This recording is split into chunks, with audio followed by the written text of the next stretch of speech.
challenges and successes, hardship and joy, pain and blessings. The dichotomies of life, right? We eagerly embrace successes, joys, and blessings, yet we become frustrated when challenges, hardship, and pain intersect our lives. But what if the tough times of life are just cleverly disguised opportunities to grow?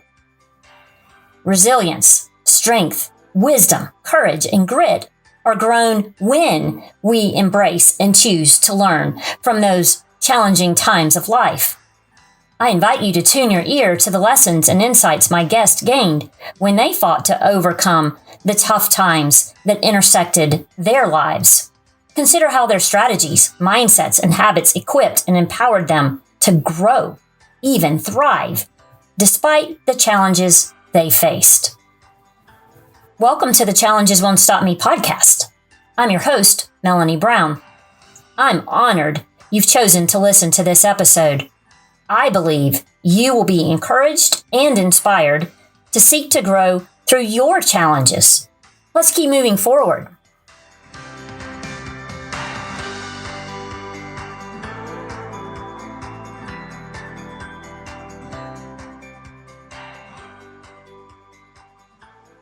Today is the 25th anniversary of the deadliest school shooting in American history. April 20th, 1999 was a tragic day in our nation, specifically for the students, faculty, and families of Columbine High School in Littleton, Colorado. The precious lives of 12 students and one teacher were taken in a senseless school shooting. 21 others were wounded that day, including my guest, Kacey Ruegsegger Johnson. Kacey is a survivor of that horrific day, but there is so much more to this vibrant and strong overcomer.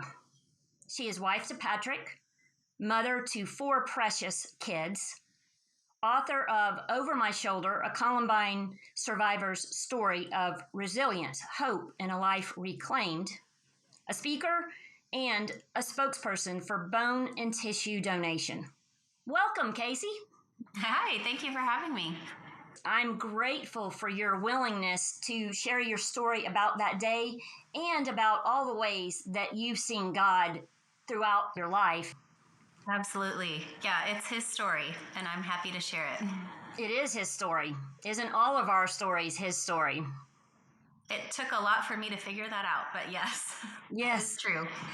It would seem natural for us to start talking about that day, but when I read your book, I realized that there were some events that happened prior to April 20th.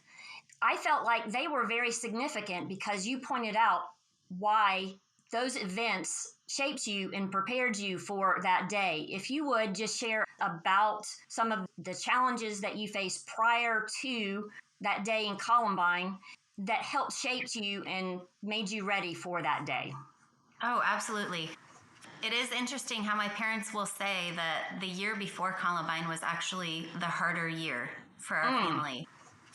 A lot of that was because leading up to it, I was the angel child. I never got in trouble. I was really quiet, really respectful. It seemed like a breeze to raise me.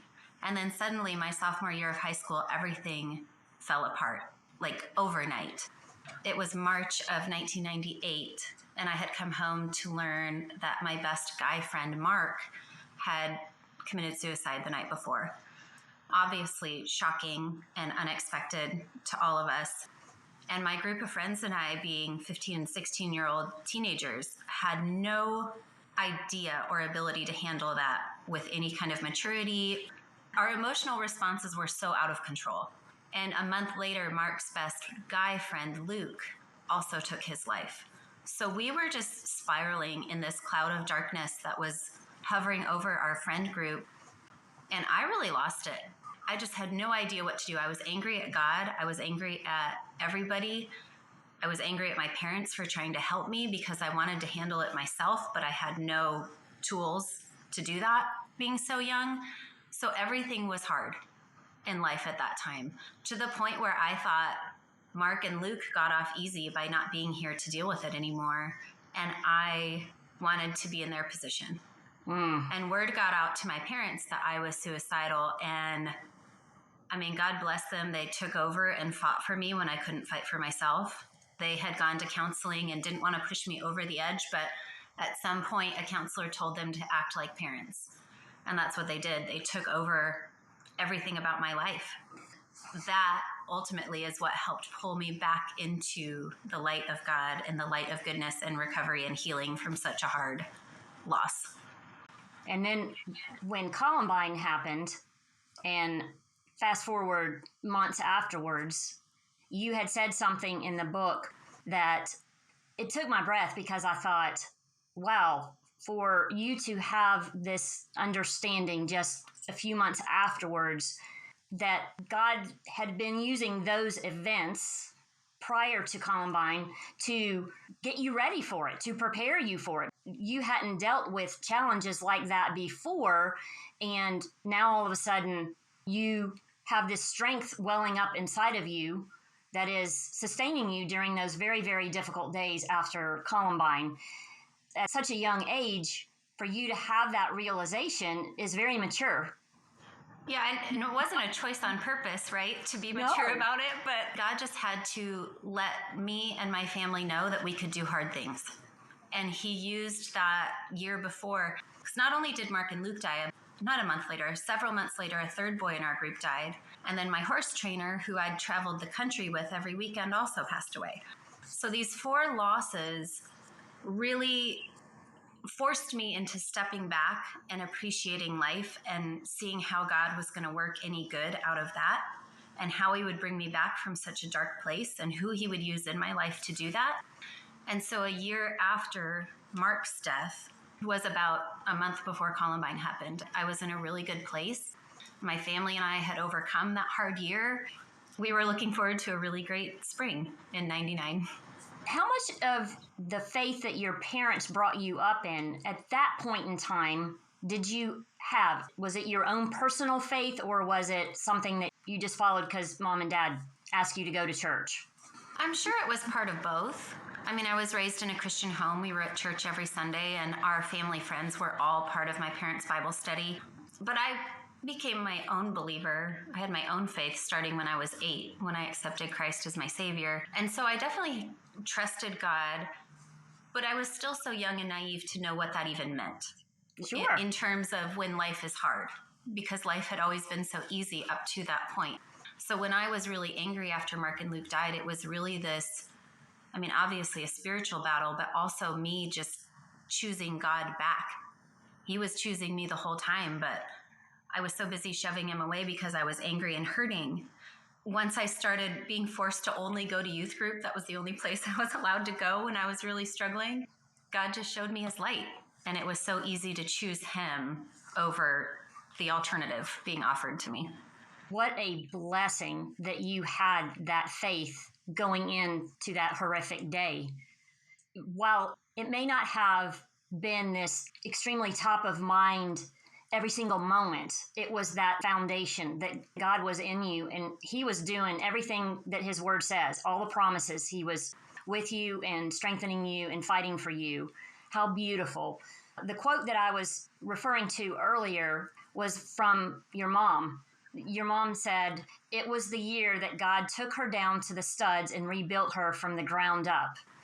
God knew what was coming, and he knew you needed those experiences, those challenges, and what you had learned from it to be in your heart, see how God works in that, so that when that horrific day came, you were as ready as you could possibly be.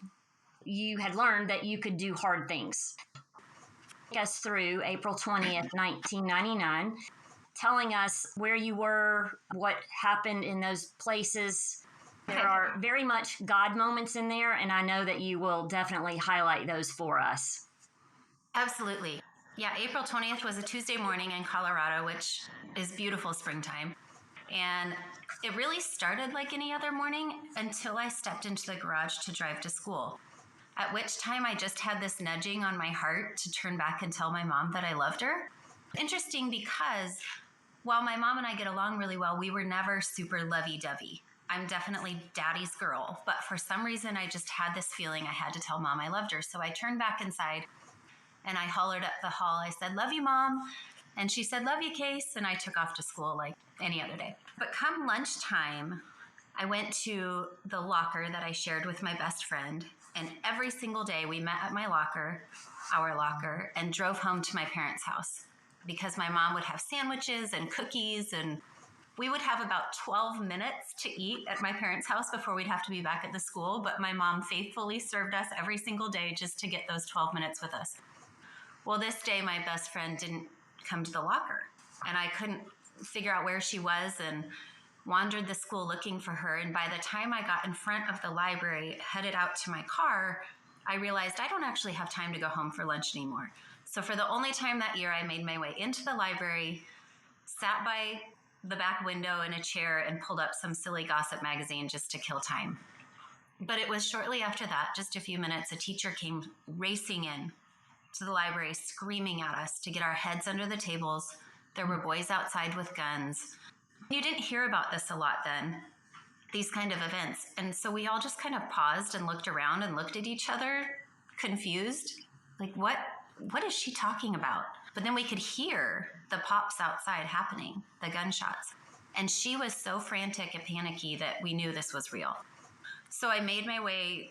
There was just a long line of sectioned off computer spots at this table in front of me, and I made my way under one of the cubicles, pulled a chair in next to me, and I really thought, I've got the best hiding spot. They're never going to see me here.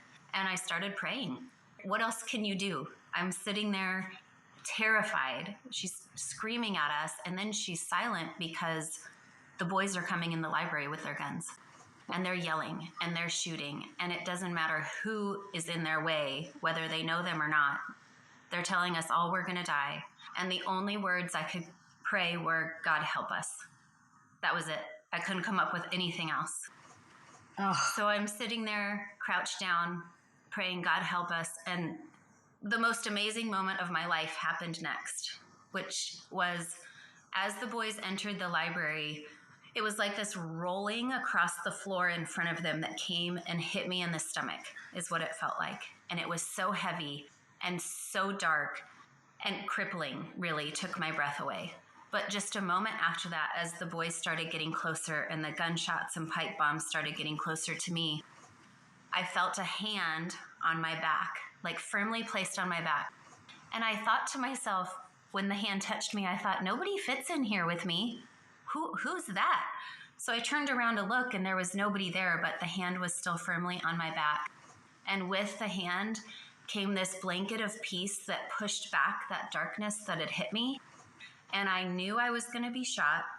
I did not know if I was going to live or die, but I just kept hearing, "It's okay. It's okay." And a couple seconds, maybe 30 seconds, a minute later, I turned to see the shooter crouched down about 6 feet behind me, pointing the gun at the boy in the section next to me. And I knew he was going to kill him, and I knew I was next.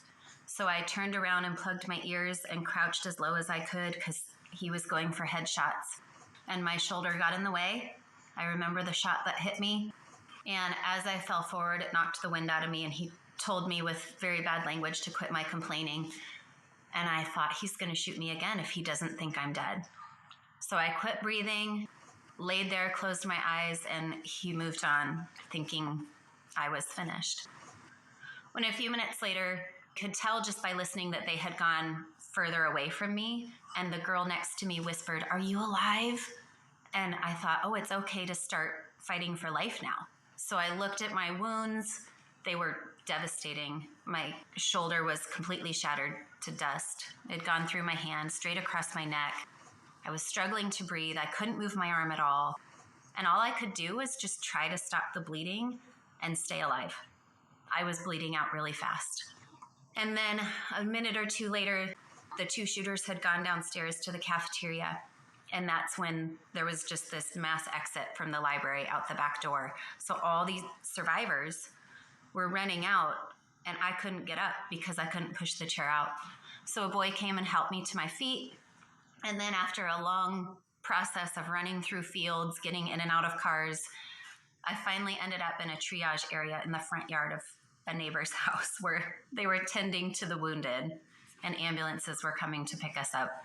When I read that in your book, I had to pause so many times. I could just imagine this scene as a mom thinking about my sons having to go through that. And then also imagining myself as a 17-year-old, a junior in high school like you were. I'm just amazed at what happened to you and how God had filled you with peace. And there's no other explanation for it than that. I would have been freaking out. You didn't. You handled it very maturely and very confidently because God's peace was in you. Even to this day, 25 years later, when I hear about school shootings or specifically Columbine, it hurts so much to think about the evil that happened that day. But it gives me such hope to know that hand on your shoulder. There was no room for anybody to be in there with you. Was God. There's no other explanation. And you had written in your book, you felt a sudden clamp on your back, a strong, steady hand. And she looked, no one was there, which you shared a moment ago. And you said that hand was attached to a messenger. I'm alone, but I'm not. And a peace descended over you. Isn't that just like God? In our most difficult, unexplainable challenges, He promises that He is with us. Yeah. And you felt it. Oh, it just gives me chills. It just does. There's that moment when I speak and when I share, and it took a long time, many years for me to figure this out, but it's that moment in life that I wish I could wrap up in a package with a bow and hand out to people, that they could just get it. And I talk about, like, it's unbelievable to me that I lived it. But in that, the most horrific moment of my life also came the proof that I love a living God. Yes. And that He's bigger than the absolute worst kind of evil that was right in my face. He was bigger than that. It just gives me so much to live for and so much to share because it was so profound. When I'm watching my teenagers have their hard days now, from a mom perspective, I want to hand them that moment and not wait for God to have to get them through a trial or whatever. I just want to be able to give it to them and have them choose to realize how powerful His goodness is. I totally agree with you. When our boys have gone through challenges, I'm just, oh God, help them get through this and help them to see you. I never have prayed, spare them. I feel like challenges are so necessary for our journey, for our growth. And as much as I have had some very difficult challenges myself, very different from yours, that's when I saw God the best. When I truly experienced that His word was truth and alive, and that His promises were not just for the men and women of the Bible, but they were for me as well and for my children as well. I am so saddened that you had to experience that as a teenager, but I'm also in awe that your story includes God and that He has been, even then, and continues to be throughout your life, such an important part of shaping who you are.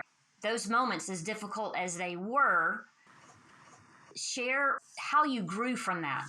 What did you see years later that you say, that is only because of the challenges that I faced? Oh, there's so much. I mean, it took years for me to, I guess, figure any of this out and what it meant for my life or why was I here. I mean, in the hospital, I knew God saved me for a reason.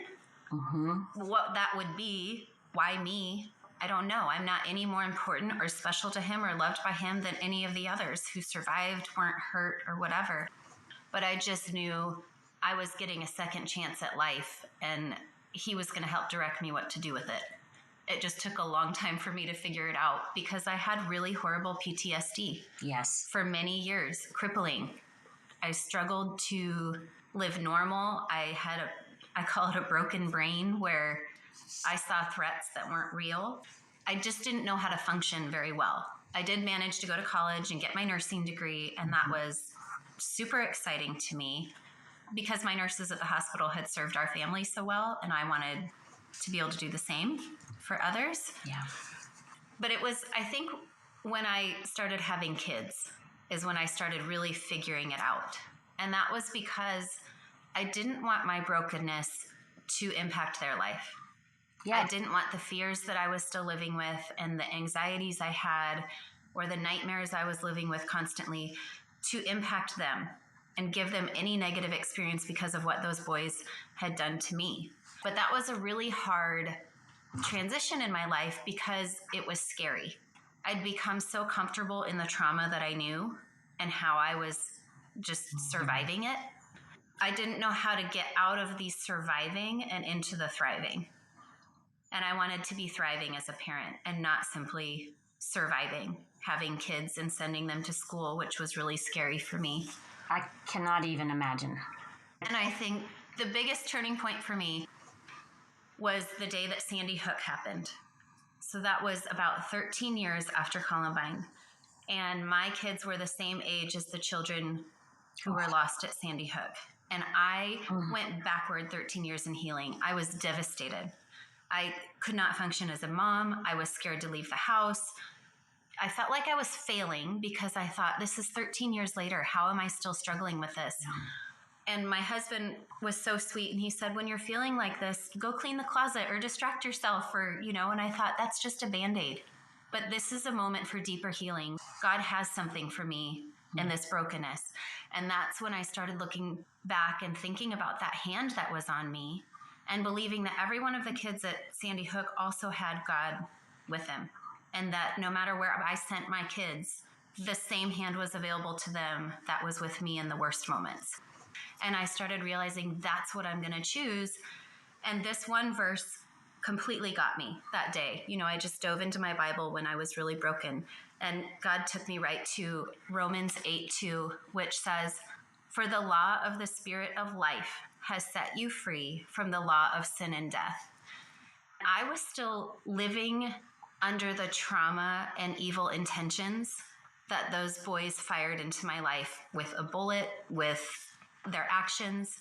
I was still living under their nightmares and the influence of all the evil they put upon me. And I didn't want to be living under that anymore. I wanted to be thriving under the Spirit of life.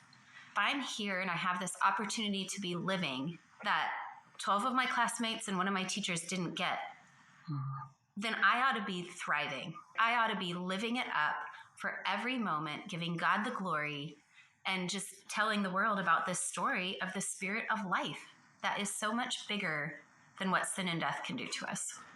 Wow.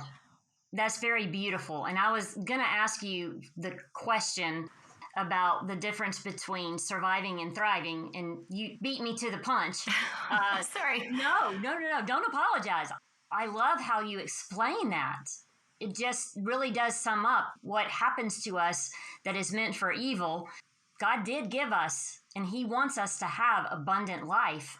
That's what thriving is flourishing despite the difficult circumstances. Right. And I want to go back a little bit and talk about the fact that you did get a nursing degree, and the reason you did it was because of the nurses that helped you. And you had written several times about how it brought you such joy to be able to help others who were going through difficult circumstances and feeling pain and uncertainty. And then, unfortunately, and I want you to go into detail about this, there came a time when the nursing was no longer possible. Right. So when I was in the hospital for 2 weeks, right when Columbine happened, I was in the ICU for a week and then transferred to another hospital. And when I got to that second hospital, 3 nurses were assigned to our family round the clock the whole time. So these nurses worked 2 or 3 times as much as they were supposed to, dedicated to our family. With the media that was there and all the awfulness that they got thrown into with our family, we became really close with them, and I'm still friends with them today. And they had such an impact on my siblings and my parents. And I love medical stuff. I think it's fascinating. So I went to nursing school. When I graduated, the only job I could get was on a hospice floor, an oncology hospice floor, which is not what I wanted at all. I wanted labor and delivery or something, which, while it holds heartbreak at moments, is most often really exciting. And I thought, well, God's going to use this, again, the oncology. And it was so interesting. I worked the night shift and I'd be sitting with these people who had brand new diagnoses of stage 4 breast cancer or some who were going into hospice the next day. And I would have these ice cream parties with them at night before I sent them off to the hospice facility. And because it was oncology, every few weeks, the same patients would come back for their chemo. And I would get to know the families, and I would get to sit with these people in their brokenness. And it brought a lot of purpose from what I'd been through for me to be able to share with them hope when they felt hopeless. So it really healed my heart, while also I think God gave me opportunity to pour him into others. I guess 2 years after, the wear of my shoulder because of the physical demands of the job just became too much. I was in way too much pain. My surgeons basically told me I had to stop working, which was devastating for many reasons. I loved my job. I still miss being a nurse. But it also was just another thing those two boys took from my life. Yes. And I struggled for a while with my identity after losing my job. Like, well, what am I good for now? My shoulder doesn't work. I can't be a nurse. At the time, I wasn't a mom. I felt really lost and discouraged because they had just taken so much from me, even years after the event. That is just so heartbreaking to think about the challenge that you faced all those years ago and how there's repercussions that took away a career you loved. And even now, I know from your Instagram post and also from having contact with you via email that you are still dealing with needing some surgeries on your hand all these years later. Yeah, I think I'm on, I don't know, surgery 15 or 16 now. But I'm not the only one. And that's what's so sad, is that now these events happen and sometimes they're not even mentioned in the media, hardly at all. And not that they need to be a massive story, but everybody else moves on with their life. And the people like me, 25 years later, I'm still going to doctors searching the country for people who might have an idea of how to help my hand. And it's taken 7 or 8 hand surgeons to even come up with an idea that might work. These are lifelong challenges that come from these circumstances, but it's focused on for a day or two in the media, and these families are left with no support. That was the one thing with Columbine, is because it was so big and so out of the ordinary, it was a national crisis, and everybody came to help us for a long time. The attention and the services to the victims and the victim advocates and counseling and just ongoing support that people now are not getting because this happens so frequently. Yeah. If we could go back to when you were forced to step away from nursing. In your book, you ask yourself, did I have any grit left? You said, nope, honestly didn't, but my God did. I would not walk this road alone. All would not be lost. A rescue was already in the works. Just a little bit after that, you realized there was something to look forward to and something that would bring a lot of joy in your life. Describe those blessings. Yes, that of course talks about motherhood, which was my lifelong dream. And it did. I felt like so much had been taken from me, but then God gave, like he's so gracious to do. And it makes me emotional. Somebody recently said to me after one of my posts that God didn't only bring redemption through my life, but through the life of 4 more children of mine. And if you think of every other survivor who's also had children, and how God is, of course, way bigger than that circumstance. Yes. Like, continues through generations, right? He works through generations. So yes, becoming a mom was a huge rescue. It made me feel purposeful again. It made me feel useful. It made me feel like God was going to use me. It just wasn't going to be as a nurse. Different kind of nurse, actually, because my 4 kids always need something, but especially with a hockey player little boy. Anyway, we had 4 kids, and being their mom has been really, just obviously really special, and I'm thankful for the opportunity. I never take for granted that I almost didn't get the opportunity to parent and to be married and to do the things that I get to do today. To have a full and abundant life, despite the evil that you faced that day. There's a quote I use sometimes that says, spend more time focusing on who you want to become despite what's happened to you. We don't get to pick everything that's happened to us, but we always can choose what to do with it. I like that. It just brings a lot of purpose to the things we go through instead of staying stuck in the pain and frustration of them. And it takes navigating. It takes sometimes many years to figure out how to do that, how to carry our circumstances and not let them crush us. Each step forward is a successful step, I think. Well said. With your children, everything that you had gone through prepared you for your second daughter to have some challenges of her own. If you would tell us about those, and also make sure that you mention how you saw God as a part of her story as well. Sure. Mallory was our firstborn, and then our secondborn was Logan, little girl.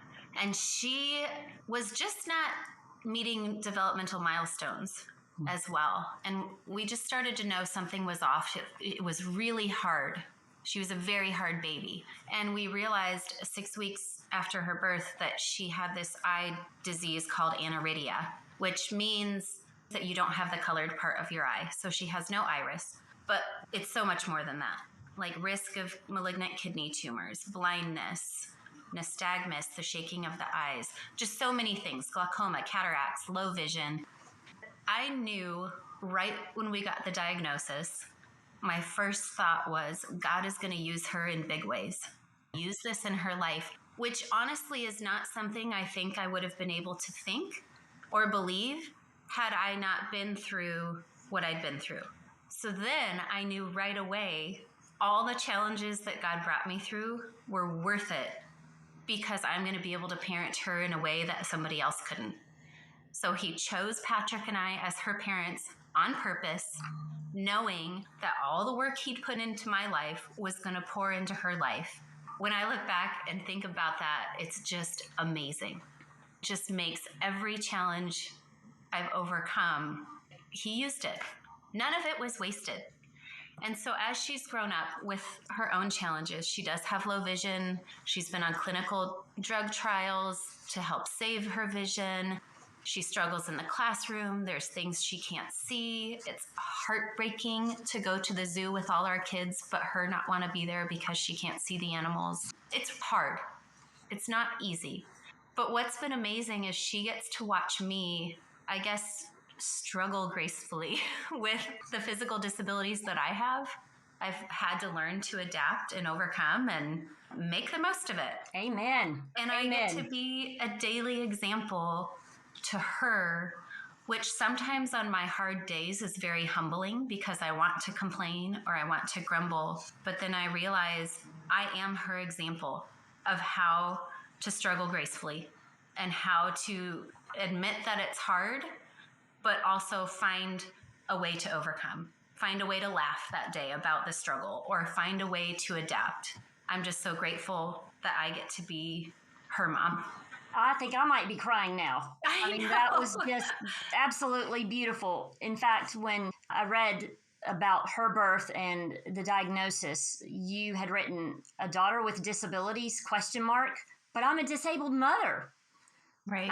I could understand your apprehension and like, God, excuse me, what are you doing here? Don't you know that I have disabilities and now I'm supposed to take care of someone with disabilities? But this is what you wrote afterwards. Only God could have known that the injuries I sustained at Columbine would turn into a huge blessing with regard to my parenting journey. Thankful I was chosen to be her mom. It is a sacred calling in my life that I don't take lightly. So beautiful. Right. To see how God takes those things, those very, very difficult challenges, and there is something good from it. He promises us that in his word, but when we see it in our own lives, it drops me to my knees. I am in awe of what God does through our challenges. And that's why I love your story so much. Life is full of challenges, and we can be bitter and angry and shut down and block God out. Or we can say, God, I don't like this, but I'm trusting you, and I know that you have good for this. You've pointed out several times throughout our discussion today about your trust in God and knowing that He had a purpose in it. How you've seen God and realized that His word is true, and how you've grown from it. Throughout your book, I noticed the word grow or grown or growth, and that's what it's about. Mm-hmm. That is absolutely what it's about. After having your 4 children, you have also done some things with the Limb Preservation Society. Would you share a little bit about that? When I was in the hospital, they were initially trying to figure out how to save my arm and keep me from being a 17-year-old amputee. The injuries were devastating. And this amazing doctor, as God would have it, they searched the whole country, and he was right up the road in Denver with this idea that was really cutting edge and brand new at the time. And of course, he was a believer, and we're great friends to this day. I just started wanting at some point to give back. He asked me to come speak for him at an event. This was 12 years after Columbine. And I said, no, thank you. I don't like speaking in front of people. But then I felt like, well, he saved my arm, so I owe him one. So I went reluctantly, and I was terrible at speaking, and I was crying and fumbling through my presentation. God was just setting it all up. And it was with people who work in donation, tissue donation, bone donation, and a bone donor is what they used to save my arm, a bone from a 16-year-old girl who passed away. And it was another moment of purpose, of God being like, you now carry the story of that 16-year-old girl with you every day that I'm alive. I carry part of her story with me, and what a blessing that is to her family, to know that her story is living on in somebody else's story. That became just another thing of purpose that he said, all the mess you've been through, we're using for this. And while I couldn't work as a nurse anymore, it was like the replacement. I got to work with people who were suffering in a similar way that I was, and again, be just a living example of, hey, we can figure it out. It's hard, but it's doable. It's been pretty incredible how people will say to me, so many bad things happen to you. It's one thing after another, and then another surgery, and then Logan has surgery, and then so many things. I could just write a paper of, well, then this, and then this, and then this. And I used to hate speaking because I felt like that's all I had to give people, a list of the bad things that happened to me. And it wasn't until I started grasping that this is God's story. I can't even believe I live it. Like, sometimes I tell the story and I'm in awe of it. Like, that's the craziest story ever. I lived that? It's amazing. He's so big and so good and so gracious and faithful that now speaking went from, here's the list of all the bad things that happened to me, to I cannot wait to tell you how God used all that from that huge list. Amen. It's not look at all of these difficult challenges. It's look at what God did through them. He is doing so many miraculous, wonderful things through our challenges. I want to go back just briefly to the idea of growth. I'm going to read a couple of quotes from your book, and then maybe you can share a little bit more. First quote is, I hope I can approach each future struggle focused on growth and spreading goodness and light with my life. There's power in knowing that God won't leave me. He has never left me to navigate any of this on my own, even in my darkest moments. So I think about this a lot, actually, especially now that I'm raising teenagers, because I want them to be able to think like me, but also I can't just impose that on them. God has to work in growing that in their life too. But I do find it interesting that I've struggled with anxiety because of the things that have happened to me. Fear or loud noises that bother me or uncomfortable situations. I do not have anxiety about things to come. And I think whether that's Logan having a surgery, or what if she can't drive and she's too blind to drive and we have to navigate telling our 16-year-old teenager that you're going to be the student who can't drive, which is awful. Yes. But because God's been so faithful through everything else, I just know, yeah, it's going to be hard. There are going to be really hard things to come, but He's going to be faithful. He's going to be with me, and He's going to bring something good out of it. This is like my life verse that I rely on when I share with people is Romans 8:28. And it says, Yes. and we know that in all things, God works for the good of those who love him. And I sign it in my book and I underline the word all, because it doesn't say God works in the easy things or the things that make sense to us. He works in all things for the good. Like, there is nothing he cannot use for good in somebody's life. Absolutely. That is one of my favorite verses too. The second quote that I wanted to have you discuss is the very last paragraph in your book. It's a beautiful testimony of God's power. It reads, God has ultimately transformed the shotgun slug that tore through me into seeds that have grown to produce very good fruit in my life. The fiery missile of hate that burned through my body has not had the pleasure of destroying me, and what was ultimately meant for evil will continue to be choked out by all the beautiful good that is still to come. And I say amen. Yeah. I'm telling you, beautifully worded. What I also see in that quote is that you believe that no matter what happens, there's going to continue to be seeds that grow into beautiful fruit. Right. So I work with teenagers now. I mentor a lot of teenagers, which is not something I ever imagined I would do. Of course, God uses us in the ways we think we're the weakest sometimes, but Yes, he does. I mentor a lot of teenagers, and I've just grown a heart for them. And this is something that I share with them a lot. I think one of the things that I say to them in their brokenness and their hurting or their loss or their grief or their insecurity or the scars we can see or the scars we can't see, like, their scars hold stories only they can tell. I think that helps to keep away from the comparison, but also looking at your own scars on your heart or your mind or your body and thinking, yeah, this has marked me. This is a mark forever, but I'm still going forward with these marks. And it's a story that I get to tell. Well, what's that story going to turn into? And I think God does plant the seeds of that really hurt and that left a big mark on your heart, body, mind, whatever. But I'm going to use it for something bigger than how you experienced it. And it's pretty, I mean, I guess it's kind of hard to put into words because it's just not something we could do alone.